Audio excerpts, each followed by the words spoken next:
कारंजा हे जैनांची काशीच आहे. तीर्थक्षेत्र विकासासाठी निधी कमी पडू देणार नाही. ललित गांधी राज्यमंत्री दर्जा प्राप्त जैन अल्पसंख्याक आर्थिक विकास महामंडळाचे अध्यक्ष आदरणीय ललितजी गांधी यांनी दिनांक 1 जुलै 2025 रोजी कारंजा नगरीला भेट देत काशी म्हणून ओळखल्या जाणाऱ्या प्राचीन जैन मंदिरात दर्शन घेतले. यानंतर सकल जैन समाज बांधवांना मार्गदर्शन करत ते बोलत होते की आपल्या तीर्थक्षेत्र विकासासाठी निधी कमी पडू देणार नाही. तसेच जैन समाजाने एकत्रित व संघटित राहण्याचे आवाहन केले आहे.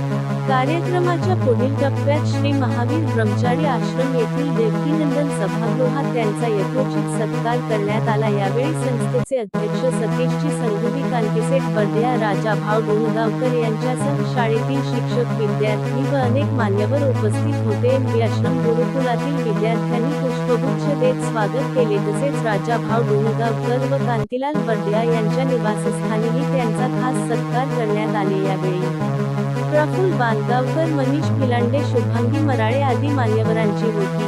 वर्धमान फाउंडेशनचे ऋषभ बर्दिया, गौरव लाठिया, वैभव लोढाया, जिग्नेश लोढाया, ऋषभ बोरीचा यांच्यासह शहरातील सकल जैन समाजबांधव मोठ्या संख्येने उपस्थित होते.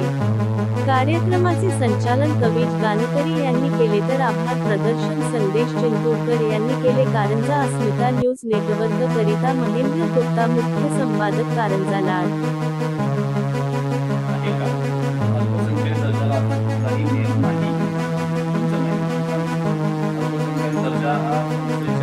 व्यवस्थापन समितीच्या संख्येवर आधारित आहे. त्यामध्ये 51% जैन ट्रस्टी असले पाहिजेत, हा त्याचा नियम आहे. म्हणजे अल्पसंख्याक ज्या समाजाची शाळा असेल त्या समाजाचे विशिष्ट अल्पसंख्यामध्ये जे 6 धर्म येतात त्या धर्मापैकी त्या विशिष्ट धर्माचे 51% ट्रस्टी असले पाहिजे, हा नियम आहे. त्या आधारे अल्पसंख्याक दर्जा दिला जातो. अल्पसंख्याक दर्जा दिलेल्या शाळेमध्ये किती टक्के विद्यार्थी अल्पसंख्याक असावेत असं कोणतंही बंधन नाही.